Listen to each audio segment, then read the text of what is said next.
Balandi un micro du pasteur Bobo, actualité, vous avez belé, vous avez la biso pour l'actualité, la bilan, la citoyenne, Totambolaki, le 19 décembre 2016, Monsieur Totambolaki, Tobanda Maman, Tomoni, Zebla Congo, allez combien la biso, Torozoye, maman, actualité en direct, pour la Zebla Congo. Mbote, Zebla Congo, Ozali en direct, na micro du pasteur Bobo, Bazali Kolandayo en direct. Mbote Zebla Congo. Mbote pasteur Bobo. Nasi osadi en direct Mbalamoko lelo mokolo lelo actualité à lelo 19 décembre 2016 au Moni Amondani Rolandi Nyonson Yokolo Balini to pression 5 minutes pour osal la quantité actualité. Na kokolo ba lelo batebele balobaki je les ande mokolo Kabila théoriquement ils a fait un mandat na fois quitter pouvoir. Nana Golo Banding Bakina Balabara, le long des rando à sur les bandits entre Kabila et Naba Congolais. Donc, à partir il y a minuit, Kabila a commis un rapportiste parce qu'il va rester un pouvoir par défi parce qu'il n'a jamais eu de légitimité. Donc, à Koko, diriger Bengi Bandekola Ketchasa, Nenga Misi Bassar de combat partout, Nenga Teba, policiers, Naba soldats partout pour faire peur. Voilà l'événement Congolais va vivre les lots. Aux hommes à Moutou, soka sali bon les amoutos dans la confiance na yemo côté. Bateau il faut diriger au tel baron mindo qui ça veut dire qu'il y a qui bateau na balingi yoté. Bon, conscience que c'est Kabila té, conscience c'est la majorité bon bimba bango tabali bazana la popularité. Pourquoi ils vont user de la force? Parce que population a armée, ils viennent pas en guerre contre la population dans la mindo quitté, population za kana maluba à la qui que bilan négatif, balingi moutou na té mais en même temps, ils vont nous faire des théories sur la démocratie. Et c'est bizarre parce que de l'autre côté, il y a un dialogue. De l'autre côté, quelle est leur volonté? Comment voulez-vous que croire qu'il y a un dialogue? Ils vont respecter la Constitution. La Constitution va respecter le peuple veut juste qu'on respecte notre Constitution. Même si on a réalisé le président Yamouyibi, l'élection va faire quoi? Mais il est temps à Tamboula. Donc ça veut dire aussi en d'autres termes, ceux qui ont une action la théorie, donc tout ce qu'on fait, donc ils nous prennent pour des cons, ils nous prennent pour des idiots, il est temps qu'ils partent. Donc à partir de la lobby, chaque Congolais se sont de plus en plus responsables pour faire échec dans le pouvoir Rwanda. De l'autre côté, donc on a un mot d'ordre de l'opposition, ils appellent clarté, peuple a dit non, il y a comment ça va responsabilité, mais parce que l'opposition paie, il a quelques leaders. Là qui s'appelle que l'on a commenté, qu'on se forgeait, qu'on déballe propre opinion naïe. Les partisans à Kingandi Bolanda, partisans à Songolo Bolanda, sont capables de droit. L'autre monde va opposer un délai, va politiser, va se courir le bâtiment. Dans le sous de bâtiment, on va donc le mot n'est pas clair. Mais ce qu'on dit, le peuple a la grogne, le peuple dit, on en a marre. En outre, ce qu'il faut souligner, parce qu'il faut mettre à c'était l'hypocrisie de la communauté internationale. En même temps, lui va dialoguer. C'est vrai qu'il y a des pressions sous la carte. Mais en même temps, tous les gens ont clairement été sur le fait que Kabila doit partir parce qu'il ne peut pas briguer un troisième mandat. Il faut qu'ils se le disent et on nous parle dans des termes clairs, ce que nous voulons. Parce que ce monsieur doit partir, c'est un criminel. C'est ce que le peuple veut. Mais le Congolais veut vivre en paix. Le Congolais n'a pas envie que lui son coule. Mais comment le faire, ceux qui nous tournent dans le voilà un peu ce qui se passe chez nous, c'est dramatique. C'est dramatique parce que c'est une confiscation du pouvoir qui est anticonstitutionnelle. De l'autre côté, les politiciens tâtonnent un peu. Les gens de la dialogue, admettons. Il faut répondre pour ces campagnes le 21, mais s'ils ne se mettent pas d'accord, qu'est-ce qui va advenir et du pays et de la population et de tous ces politiciens qui sont allés au dialogue? Qu'est-ce qu'ils vont dire à la population après? Donc je vois que de plus en plus, le peuple a vraiment pris conscience, ça j'en suis très fier, parce que tout le monde a un goût de détermination à Batou. Mais en même temps, ils sont en train de nous endormir. La pression reste ferme. Et les locaux, du point de vue congolais, du point de vue international, il faut augmenter pression face à ce putschiste de Kabila. Et c'est de sa classe corrompue parce qu'il doit partir. Maintenant, il faut mettre tous les moyens en jeu, Pasteur Bobo. Nansi baokyo balandio Zebla Congo yoza moga banaliste makasi na diaspora la biso combattant intelligence tilo ba internaute. Mais ce que la solution, j'ai dit, le diaspora va marcher par-ci par-là, à Afrique du Sud, à Paris, à Bruxelles, Londres, tout va se manifester presque partout. À Congo, ils sont calme, ville morte, Mogo, tout est paralysé. Mais solution, c'est quoi la solution? Au cas où Kabila a déposé aujourd'hui, ou Aboy Kokende, c'est quoi la solution? Tu peux sur 2 minutes, tout le vidéo. La solution, à un moment où la solution est très stratégique. Au moment de l'autre côté, la communauté internationale a une incitation à la violence. Mais en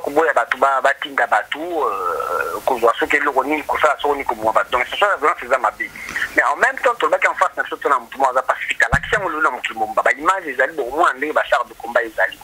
Et tout le monde a dialogue de dernière chance. Pour le peuple congolais, mais pour la Kabila, à la bonne foi. Mais ceux qui ont l'activité, ce que moi je demande à toute la communauté internationale, qu'il faut prendre en témoin, parce que il faut qu'on mette assez de partiel. Une partie va faire la pression, ça on le sait. Une bonne partie des Américains font pression, mais de l'autre côté, on va faire la pression. Mais d'autres sont hypocrites. Parce que les gens qui sont la bonne foi, Motoana Lingiti. Ceux qui Motoana Lingiti, alors que faire? Que faire, dites-nous, pour qu'on se permette de résister. Donc, Batika, peuple congolais, à défendre Mbokanaye, à défendre Mbokanaye constitutionnel comme il peut. Et une fois de plus, conscience, on est remonté pile la bande de connexion, ceux qui sont dans l'armée, ils doivent le faire. Nous ne voulons pas nous entretuer entre nous. Nous ne voulons pas non plus celui qui va tuer nos frères continuer à nous tuer gratuitement. Donc, cette fois-ci, nous, notre bail pasteur Bobo, nous prenons par tous les moyens. Par tous les moyens. Déjà, que les Congolais s'inspirent, regardent dans l'histoire. Quelle a été la lutte de Kimbangé? Quelle a été la lutte de Kitawala? Comment nos pères ont lutté pour l'indépendance? C'était sans armes. Ils ne voulaient pas que le son coule. Mais ils se sont dit, ils ne reculeront pas. Nous ne reculerons pas.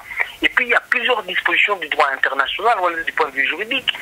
Kabila n'a pas tourné. Il y a d'autres dispositions que nous ferons sous le coulisses. Mais ce qui sera sur le plus visible, c'est la conscience de tous les Congolais. Et même les officiers congolais, il faut l'insister. Il faut insister, ils ne doivent pas continuer à tuer leurs frères. Mais cette fois-ci, vous allez la vérité à la communauté internationale parce que la carte est sur la table. La carte est sur la table. Il ne veut pas partir. Il confisque le pouvoir. Bon, vous ne faites aucune mesure de pression. Il y a des dispositions où beaucoup ceux qui poursuivent alors que personne ne dit au peuple congolais, que personne ne condamne le leader politique. Pourquoi vous avez appelé le peuple à faire ça? Pourquoi il y a eu telle action? Donc, tout ça, on a plateau, comme on dit, devant les écrans, on ne peut pas tout dire, mais je dis que le peuple congolais et les Congolais de la diaspora du pays prendront toutes les dispositions parce qu'ils auront abusé de notre patience. Et Bartona Moussous qui continuera à soutenir Kabila. Et là où il a ses entreprises, là où il a ses moyens, là où il a ses soutiens, ses loopings, nous les traiterons comme des hypocrites, et les hypocrites doivent être traités comme tels. Et cela aura des incidences un jour, même sur les relations internationales, parce que le peuple congolais, ils ont besoin de la liberté, nous avons besoin d'un état de droit. C'est maintenant ou jamais. Mais aussi ceux qui devaient donner des mots de rock qui ne l'ont pas fait, ceux qui ont promis de le 19 qui seront au front avec des dispositions de carton rouge et quoi, ne sont pas sur la valeur symbolique. Il faut poser des actes réels. Plus personne ne doit avoir peur.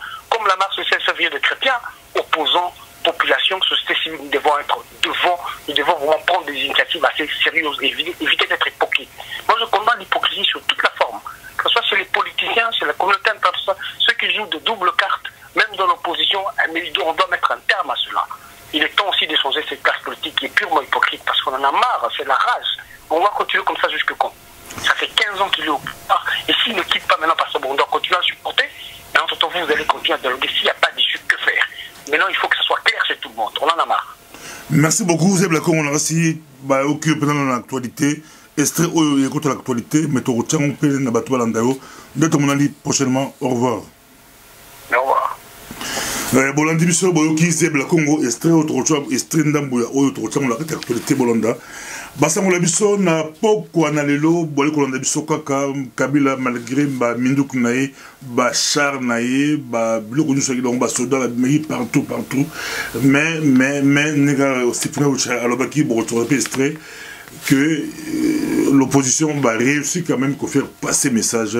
Etienne Tshisekedi Wamulumba a réussi à faire passer message que mandat ya Kabila estili. Donc ils ont la victoire, il y a opposition non armée, opposition que les lots va faire passer message voilà mandat ya Kabila estili. Narasi Kabila na boto bali na beta major ba bali koloko soit bah ça la passage en force avec gouvernement badi banga basa la gouvernement to bazong anenge ba américain bali ko bisa bango na ba européen bali ko bisa bango SNK bazong à la 5 ans tu éviter force en Senko bazu et tu vois puis en Senko na Congo ba église les belé ba kimbangiste ba protestant ba ça même église de réveil mais force à catholique babi kaka la Senko kabila bali kozela bon ba ki pas peur ko la papa ba kozonga le 21 pour ba continuer ma solo et la rassemblement et la kabila ba ebisi bango beaucoup sont à pas 5 à Kolobali ni éviter mais ce que a reçu qu'on faire passer message ba en victoire ce que a faire passer message que mandat ya kabila et si tout le bagage ce que dit monter ba congolais de partout ba ebi que mandat ya kabila et si li Congo zela qui paralysé mboga la qui paralysé ko sarate ba belge dans sibino bolanda qui avion ba belge ba bengana qui ngo ba refoule qui ngo la lombango pour te avion là et qu'il fallait et ça là c'est comme le Congo il fallait ça là avec des militaires belges à bord pour passer la sécurité il y a l'ambassade de Bango ba consulat de Bango mais comme Kabila l'entourage naé azala batambutu ba tundu bazali ba mokolo ya popo bazali ba sama mingi la service naé ataba ba kalevo ba tababla la peur de Mobutu ba moleki non sur le tiki ba tour ba koti boy comme bah lâcher Kabila comme bah en tout cas la niveau international Kabila ouais ils ont mon boulot bah tout bah grossement zongoloké bah bengala qui avion ils ont les militaires belges il fallait ils ont na Belgique et na si de l'eau ils ont pas l'option de lobby malgré Bachar malgré Binduki opposition bah réussi quand même que tchala moto ba kinois ya ba Congo bombake mandat Kabila et s'il est comme président illégitime ce qui a fendu dans beaucoup c'est que a fait na canaille ce qu'on a fait na canaille il faut le accord politique il a dit na beaucoup de bombe na accord politique o ya kantiati ce qui ba imposer Sami va dire banga et ko simba pesate pour mindele ba le comme ça ba bino il faut qu'on a 5 il faut qu'on a 5 il faut bazonga ce soit sur le rassemblement pour baluka solution au rassemblement peut à bomber torse ma pécaire vimba hier lobby il faut Kabila soit atika la président protocolaire dans la pouvoir à mon côté a régné mais gouvernement Ezra Mabouka premier ministre rassemblement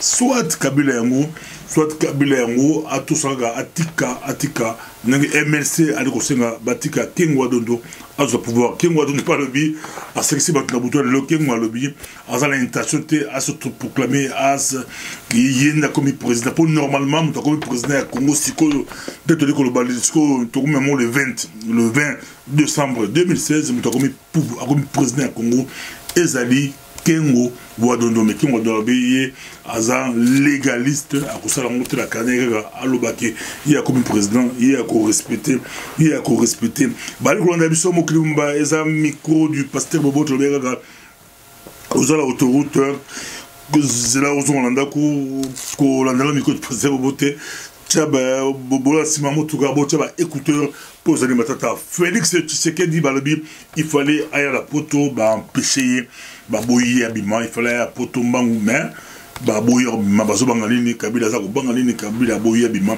c'est la source belé maintenant si mo ba soit ba confirmer yango ou ba ko infirmer yango beaucoup de sources on dit sur tout dans le poto aurait été empêché yakobima na Congo aya poto do balobi il fallait abima mais baboyi Félix Tshisekedi abima la poto Frank Djongo babi bakangi ba source belobi que bakangi Frank Djongo bakangi pourquoi elle bosse megineti et ba agi surpris la boîte ne lui elle a violé mais on a zaki le kuta nokola diomi mais on a ebimité o ebimi na butu lelo et ça les gars que ba abi ba séquestrer ba garde ya Djongo ba séquestrer ba tu ba militaire ya garde républicaine ya garde présidentielle à Tabi de Moko ba militaire garde présidentielle c'est l'armée la plus plus protégée plus bazar Minduki bazar armée ko les kabalinga yo au séquestrer bango monsieur baiser ba militaire à Djongo monsieur baiser ba militaire au bazar garde à Djongo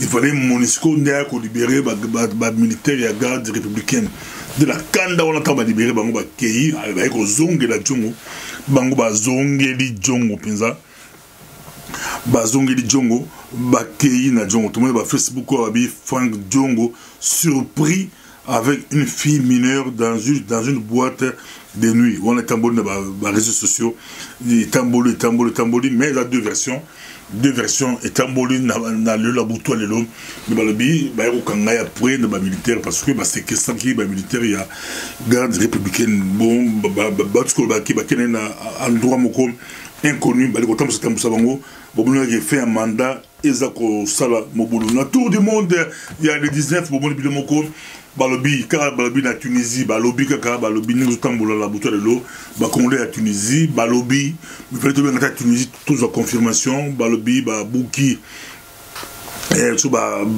menacé ambassadeur la mission à Congo la Tunisie ba kanga qui ambassade na Tunisie kaka balobi na si toujours même interview à Boketcho na micro de pasteur bo yi balobi ki yango to boli na Afrique du Sud car balobi pe ba source belé ezolo ba onké ba buki ambassade ya Belgique na Afrique du Sud ba qui très mobilisé balobi mais ba congolais Afrique du Sud ba na biso ba on ba confirmer mais ba commentaire ou ba ko benga biso to ko lekisa bango en direct la micro de pasteur Bobo ezalaki ba sango ya butu na lelo dans les 20 le maintenant to moto ko te ba RTB balobi yango mais ce balobi yango to ko lekisa yango poste ba buki ambassade ba Belge ba za batali boso balobi yango so balobi yango lobi to ko zongola information na to sini ba ta Afrique du Sud ba ta la pe likambo yango ba na Bruxelles ezalaki opesi mbo aboyi biso to ezalaki na Bruxelles lelo ezalaki opesi mbo aboyi entre ba congolais ezalaki to sila na ba belge ba photo sila na kaka mais ba qui ba soldat impossible ba protéger qui ambassade ya Congo ndinga okaya ko santé pour ba congolais ba linga ki ba contre l'ambassade ba boto la fungola ba les ambassades ba bango pour demander à Kabila Sili le 20 dia mambo Sili ba ko ba linga ki ba zo ambassade pour c'est tout ya France et Angleterre ya tout ba récupérer yango ndenge ba bato ya Ouattara ba récupérer ka ambassade na bato ya Gbagbo bango ba récupérer ki yango la complicité ya Mindele ba puya ki bango ba zo mais Congo ba nonko ba belge ba nonko ba linga bisoté et le bataille jeune moko la manifestation et singa micro de pasteur Bobo to se peli noyé mais ba nonko yo to sala ba ngoni tala ndé bali ko empêcher biso to récupérer ambassadeur na biso de le peto na woti to la gina journaliste Gino ya Congo moi la mosi oyo azalaki meilleur journaliste c'est la presse internationale na côté radio na ba reportage qui toko toujours qui peut assez l'équipe résumé tout ça bien moi extrait tout ce qui peut la woti ezali micro du pasteur Bobo woti a bien en tout cas papa Titi à réussir kolonga et ngambe mobali et bon tout bien ngambe mobali mais à moto a compliqué biso à longi communauté internationale à longi et Kabila na régime na Mobimba à longi bango pour être réussi qu'on faire passer message journal que mandat et Sili métro dans la micro et le gouvernement c'est Kabila c'est des coups d'état contre Kabila to Kabila penza akoboa Kabila Congo babiki akotika. Merci beaucoup de ton monali prochainement ezalaki micro du pasteur Bobo actualité autre possibilité na Butu ou na le 20 de l'homme en tout cas président Azasouté basangoza ko ndenge na ndenge tozala bino ainsi tout peut ça que bino est belé à les 19 pour une réaction belé de ton monali prochainement. Merci.